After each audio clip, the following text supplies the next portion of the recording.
And hello, everyone. Good morning, good afternoon, good evening, good middle of the night, whatever time it is in the world. We are so happy to see you here for another episode of the Tim and Jim Show. I'm Tim Sohn, hanging out here in the woods in Northeast Pennsylvania with Sohn Social Media Solutions. And I'm so excited to be here with Jim Fuse. Take it away.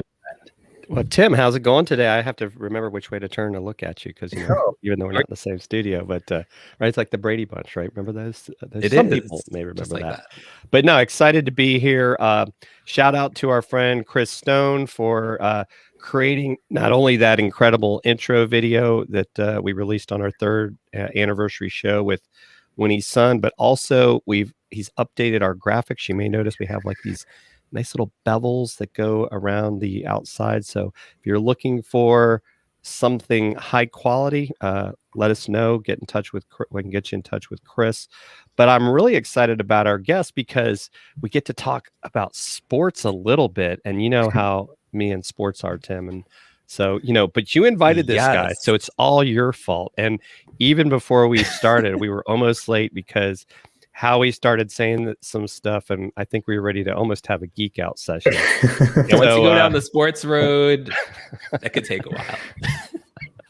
But so really excited today to have a guest, Howie Zales, that has been involved in not only live streaming, but it sounds like sports broadcasting for quite a while. And I think sometimes my thing with sports is I think it makes us feel young. And, it's the excitement of, you got to watch a cat get chased around the outfield at, was it at Yankee Stadium or was it at? Yeah, it was at a Yankees game, and this cat was running around the field. So all the cameras went to the cat.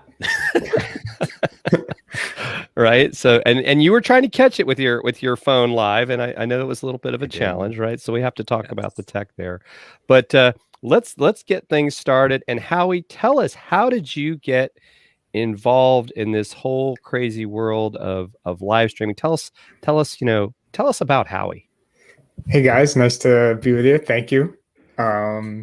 So I started, back in 2000. I was a sports camera operator doing mostly regional sports in the New York area, Yankees, Mets, Islanders, Rangers, Devils.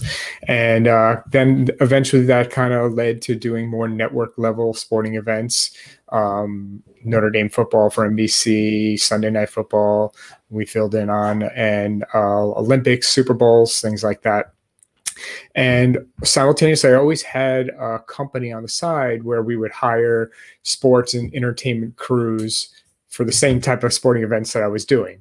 So we'd hire camera people, audio people, replay people for, all different types of sporting events. And fast forward, to the beginning of the pandemic where everything shut down, we needed a way to make money. So we were racking our brain. I knew that live streaming was out there, and we knew the technology was the technology was there, but the use of it was maybe 5 years down the road. And also being Jewish, I knew that the holiday services in September were coming up very quickly, and I knew that there was no way that they were going to have in-person services. So I did a lot of research on live streaming, how to do it, what equipment to use and buy and rent. And I talked to the rabbi and I said, this is what we're going to have to do. We're going to have to buy these cameras. We're going to have to buy these amount of computers. And we put together a whole live stream, and we streamed to 1,000 devices. And that was kind of like the beginning of our company. Wow. 1,000 devices. I think we're using 3. That is amazing. When the pandemic started, I also started streaming for my church. However, we started out with a phone and a tripod, and eventually upgraded to better equipment. But well, as a true director, the rabbi from my temple wanted more cameras each time. Nice, very nice. So it's so great to have you here, Howie. Thank you, everyone who is here in the comments. Chris Stone is here. We said he created that amazing video. Thank you, Chris. Michelle is here from the UK. Hey, Michelle. Hey, Michelle. Hey, Michelle. Nancy is here from LA. Hey, Nancy. Cassandra is here. So great to have you here. She's also an amazing live streamer. I think I'm going to need more coffee to get through my words this morning. Stefan Kaplan is here. He has an amazing show called The Spin It Social Hour, where he highlights amazing photographers from around the world. So thanks for being here, Stefan. Elise is here from South Africa. So thank you for being here. And everyone else who is here. Russ Hedge, we appreciate you all for being here. But today, guys, we're going to be talking about how to create broadcast quality live streams.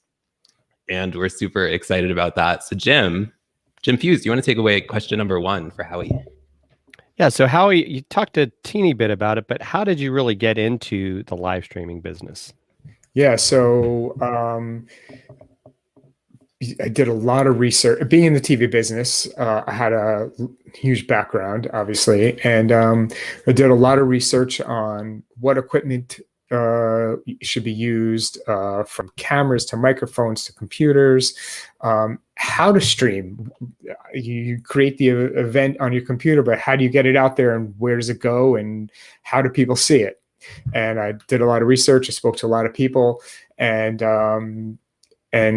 that's basically how it started. And after we were putting the services together at the temple, I was thinking, there's got to be a way to monetize this, right? There's got to be a way to do this. And no sooner did a client call and say they needed to do 9 separate interviews of 9 Major League Baseball players in 9 separate cities, but the interviewer could not leave her house. And he said, "Can you do that?" And I said, "Yeah, of course." I had no idea how we were going to do it, but we put it together and got it done. And how did you do that? Did you use Zoom, or did you use something else? No, so we don't use Zoom. We created these. We call them these camera kits. We have 25 of them, and it's a high-end gaming laptop with 1080p webcam, USB microphone, ring lights, Ethernet cables, everything you would need to look good. And then we use a program called vMix. It's a high-end broadcast quality live streaming software with encoder built in. And basically through what they call a vMix call, we bring in our contributors from wherever they are in the world using our equipment. And we dial into the computer before the show starts through TeamViewer, and we can focus the camera, we can white balance the camera, make sure that the person looks good, and take control over everything. So the only thing that the person needs to do is plug the computer in and connect it to their router, and then we take control from there. Wow. Yeah, because that's definitely a program I've heard about. Of course, Tim and I are in Max right now, but vMix is like one of the best, especially I've heard on the PC side of things. And actually, I still use vMix on a Mac. What we do is we do all of our live streams in AWS in the cloud. So, and we always have redundancy. So there's minimum 3 to 4 people on our team that are producing the stream. We always have a director, and the director can double as a technical director, take camera 1, and he could, take over that role if necessary. The audio person, the A1, can function as the tech in terms of managing all the computers, and the tech can function as the A1. So we always have redundancy, because if I lose power in my house, it doesn't matter if the stream is originating from my house, because it's happening inside the cloud, it still goes on. And we have other people involved. That way they can just jump right in and take over.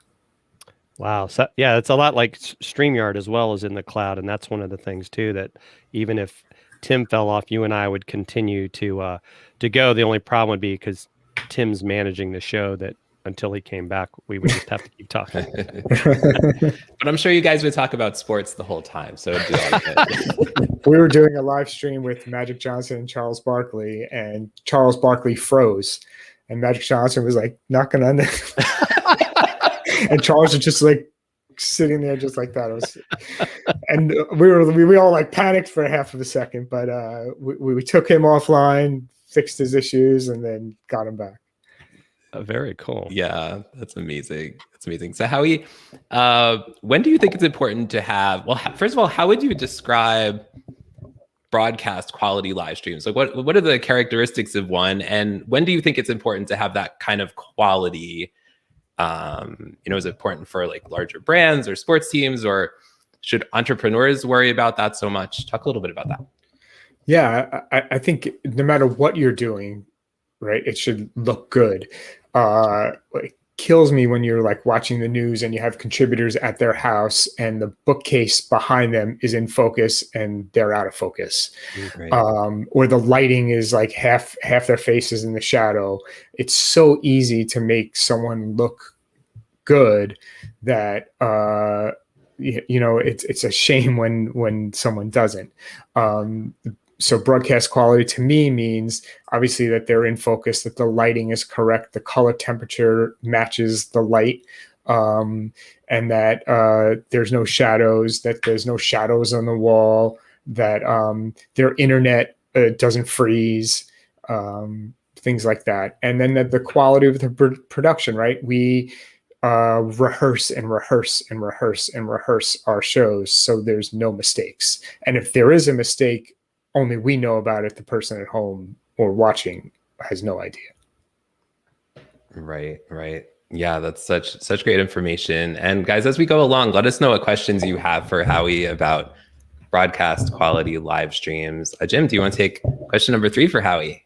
Yeah, so let's geek out a little bit and let's talk tech, Howie. Sure. What are some of your favorite live streaming platforms to use, and as well as some of the equipment? Because I know you kind of talked about the kits for your guests. So yeah, let us know what some of that is. Yeah, sure. So like I said, we use vMix for our software. We use Unity for our intercom. We have a 6-channel intercom system, and that we can customize for each production. So like the tech team could be on channel 1, the producers could be on channel 2, the host could be on channel 3, the other talent could be on channel 4, the clients could be on channel 5, and we can pick and choose who can hear who and who could talk to who. So the talent is only hearing one voice. We use Kia Pro webcams, mostly Yeti Blue USB microphones, and we use a variety of different types of light panels and ring lights.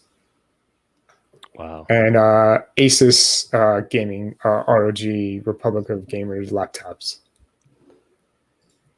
Very cool. Thanks for sharing that. I think it's such an important point when you say about the intercoms, like to have a strategy in terms of communicating, even if you have a small team, right? If it's just a few of you, in case something needs to change on the fly, or in case there's a tech problem, or right, it's important to have a communication plan.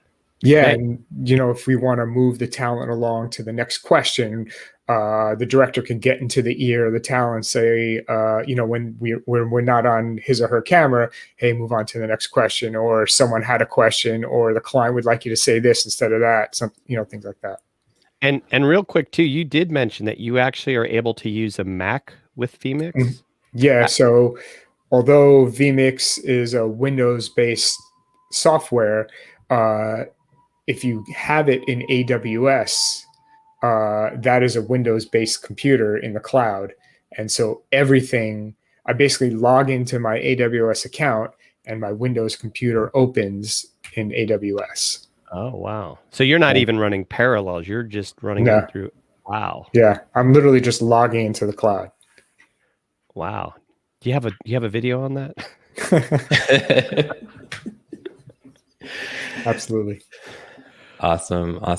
All right. Well, everyone, we're going to take a 15-second break for a brief video from our sponsor, StreamYard, that we use to produce this show every week. And we'll see you back here in 15 seconds.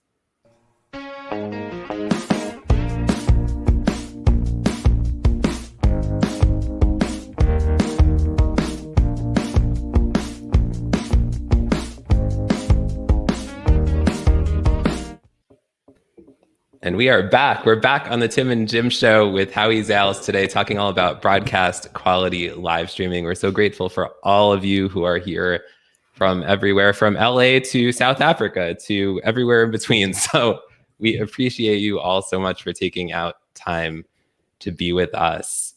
Howie, talk to us a little bit. How can we make the aspect of engagement is so important with live streaming? How can we make our live streams more engaging? Video elements are a huge way to make the show more exciting. PNGs or images to help support what is being talked about, and music and things like that. Music, I love that idea. Music, video. What do you think, Jim? Yeah, I think a lot of people want to use music. Howie, do you have some recommendations so people don't get their streams pulled down, especially when we go on these social platforms? I know it can be, you're using copyrighted music, and people are wanting to play music all the time, but they don't necessarily know the rules. Do you have some recommendations on that? Yeah, copyrighted music is difficult. There is royalty-free music or copyright-free music that can be used, or stay away from streaming on the social platforms. Part of our business, what we do is we create TV networks that involve websites for people to air their content on, where there are no royalty music issues. So the social media platforms basically own all of your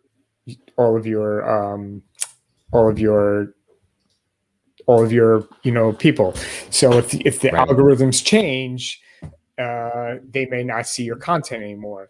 So Right. if you create your own broadcast network, then you own all of your contacts.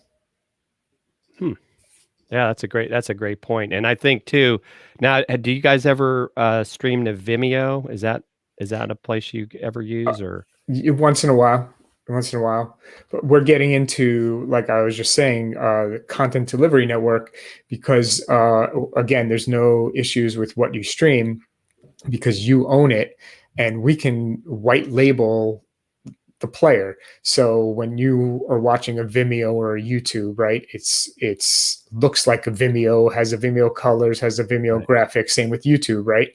If you own the network and we create it, it has your logo on it, it has your color scheme, and we embed the player in the website that we create for you, and we can create a whole experience. And do you see that too? And I know we're going to talk a little bit more about this later, but since you've kind of brought it up, do you kind of see it like this is where things are trending towards people creating their own network where they have much more control than, I don't have to rely on algorithms and things like that. It's like, as long as I can figure out a way for people to find me, because I think, are you adding any of your stuff to things like Roku or some of those platforms as far as the channels? We haven't, but that's like the scalability of it and the next step. But the whole idea is to take this to the next level and kind of create these networks for influencers so they can broadcast to their people directly instead of going through the social platforms to get their message and their content out there. And all of their videos and all of their content will live all in one place, Right. Tim, you want to share? We've got a question from Chris Stone. If you want to share that. Oh, yeah, absolutely.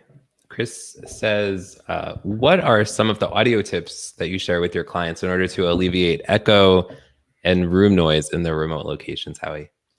Yeah, good question. So using obviously a good microphone, and one thing we always do when we have someone on our live stream is we ask them to pick the microphone up and place it, show us how it's facing them. So it's correctly positioned and with the software that we use, we can control a lot of the echo that you might hear on live streams. Interesting. That's great. And then Cassandra also has a question. She said, Howie, what's the best way to rehearse without looking or sounding canned? I want to come off natural and unrehearsed. Are there any tips you could share with us? Yeah, just kind of do it in different places. I rehearse, and I'm a behind the scenes guy, right? So doing all this in front of the camera is new for me. So I rehearse any chance I get, any place I can get, even in front of the mirror, just to kind of practice and practice and practice. And if you know what you're talking about, you'll sound less canned. I was doing a course, and I started the course out. It was a course about the broadcast sports industry. And I was doing the course, and the beginning of it was telling my story. And my wife is like, will you stop reading that? You know your own story, right? You know what you're talking about. And then once she gave me that information or that idea to kind of put down the paper and know what you're talking about, you kind of become more relaxed. Very cool. Definitely. Jim, you want to take question number 5 for Howie? Yeah. So Howie, what are some of the live streaming stats that we really should be paying attention to? In terms of live streaming is I guess like when we're looking at our own, productions, like what are some of the things we really need to be paying attention to? I guess to figure out where we need to make adjustments. Okay. Success. Yeah. Yeah, you want after every show or production we do, or we go ahead and watch it after the fact and critique. Okay, where did we make mistakes and where can we improve? If you're using multiple cameras, right? Did everyone's cameras match? Did the colors match? Was the brightness contrast correct? Where there's too much red, green, blue in each of the cameras? Did they match? Were there any spelling mistakes in any of the graphics, right? You want to look at all that well ahead of time and double and triple check that. Were there miscues in audio? Did it take too long to dissolve the audio in and out? And if so, why? How can you improve that next time? What can you do to avoid those mistakes? Did you take a camera that shouldn't have been on the air and it was just someone sitting there that wasn't supposed to be on? Why did that happen? And how can you avoid that from happening next time? So just watching it, critiquing it, and these might be things that people at home don't even know about, but coming from the TV business, we rehearse and we rehearse and we rehearse and we rehearse so we get it right. So there are no mistakes, whether the person at home knows it or not. Right. And I've been surprised too, especially when we watch at times some of these news shows where folks were, at home or somewhere else, that it seemed like they weren't prepared to live stream, and it's, been bad lighting and everything else. I was really kind of surprised by that. Yeah, it's been somewhat of a disaster, some shows. And, we send out these camera packages like I talked about. And I've come to find out from some of these big networks that some of these big name talent are only using like iPads. And you can't change the color of an iPad. It is what it is. And, same with the microphone. And if the person's internet is not good, that just makes it far worse. Absolutely. Yeah, I'm sure we all have stories we could share. I know I do. Jim, I'm sure you do as well, right? That's right. The camera up the nose is one of our favorites. Yes, of course.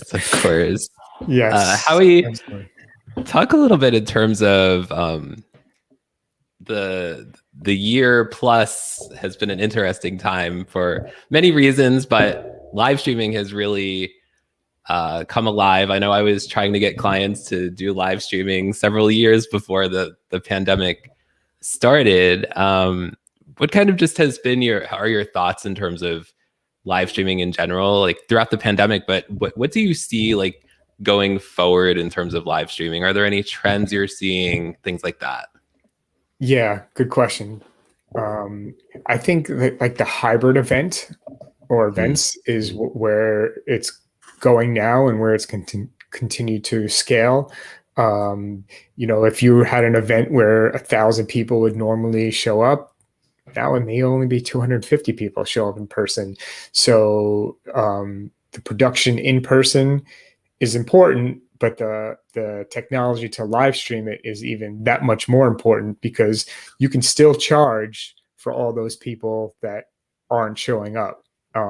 You can still create the same experience for those people between rooms and breakout sessions to get the same experience as if they were there. Plus, they feel more productive because, one, they're not traveling. Two, they can get more work done, and they're sleeping in their own beds, which, for me is important. After spending 20 plus years on the road. Howie, along those lines too, with hybrid, how do you, and I don't know if you've done any hybrid yet, what do you see as some of the challenge? Like, say for an example, if Tim and I were wanting to help some with a hybrid where, you're live streaming to the virtual audience, but you're also trying to capture what's going on in the room. What do you see as some of the tech challenges there? Great question. The tech challenge is, let's say you're using Zoom to incorporate all the people from around the world. That is the most technically challenging part, making sure you have the right Zoom account to account for all the people that you expect. Because we've done a stream where the client didn't have the correct Zoom account and half the people were shut out. So that's one. Two is having hiring a company or a tech team that knows how to incorporate that, because you have to first bring in the audio and the video from the Zoom, and then send the audio and the video from the production back to the Zoom so that people can hear. That is technically the most challenging part. Yeah. And I would think too, or maybe you have a trick or a tech hack for this, is like if you're trying to use, like, say, a conference room in a hotel, the one thing I think we've discovered is that these hotels were not initially built to support the bandwidth necessary to support this. And, and I think that's, going to be one of those things too, that people want to do this stuff, but then, the pipes don't work. How do you maybe overcome that? So, and this comes from the TV business also, we always do what we call a location scout or a site survey. And part of that includes, what is the internet? And how much internet do you need to get the the production on the air? In a lot of cases, you're bringing in or paying for upgraded internet to make that production happen. Right. Now, do you know of anything you can? I know people talk about hotspots. Have you worked with any devices that will give you enough juice to do things in a spot that maybe they can't pipe it in? We have used iPhones, if they're on Wi-Fi, to get a contributor into the show, or iPads, using a vMix call or a Larynx. It's just, the quality is not there as if they were sitting in front of a camera. We can still get them in. You can still hear them. They can still hear the whole production. It just looks like they're on an iPhone, Right. And Cassandra has another question. She says, what's the best way to light people of various hues of skin color, light brown, brown, or dark brown skin tones? Are there tricks to the trade? Awesome question. Yeah, so most light panels come with different color temperature settings. So you have to know what kind, are you sitting next to a window? So if you are and you have light coming in from the outside, you want to make sure your light is set to kind of like a mix of indoor and outdoor. If there's no window, then you want to make sure your light is set to just indoor lighting. Or if you're have more outside than anything, then you want to make sure your light is set to outdoor lighting. You just want to have enough light to bring out the skin tone of who you're shooting. So if that requires 2 lights coming from each corner, because that's the way we light in the TV business, is it's called 3-point lighting. You want at least two lights hitting the person so they're evenly lit. And are the lights, do they need to be brought closer or made brighter? But if they're made brighter, then you may get a shadow on the wall behind you. So it's not a simple process. It takes a little working through and setting up. But that's a great question. I hope I gave you the answer you wanted. Yes, thank you, Howie. So Howie, thank you so much for being here today. Tell people, how can they connect with you? How can they find out more information about you and what you do? Sure. LinkedIn at Howard Zales, Instagram at Howie Zales, my website, viridityentertainment.com. That's VIRIDITY, and email hzales@viridity.com. That's awesome. Jim, do you have any parting thoughts before we continue? Well, I'm definitely going to have to connect with Howie, because he's just opened up my mind to a whole bunch of stuff I never thought was possible with a Mac, and definitely interested in seeing how some of that stuff can help us all level up our live streaming even more. Awesome. Yes, for sure. All right. Thanks, Jim. Thanks, Howie. Thanks, everyone, for tuning in. Have a wonderful week, and we'll see you here. Thank you, guys. Thank you, Howie, for another episode of the Tim and Jim Show. See you next time.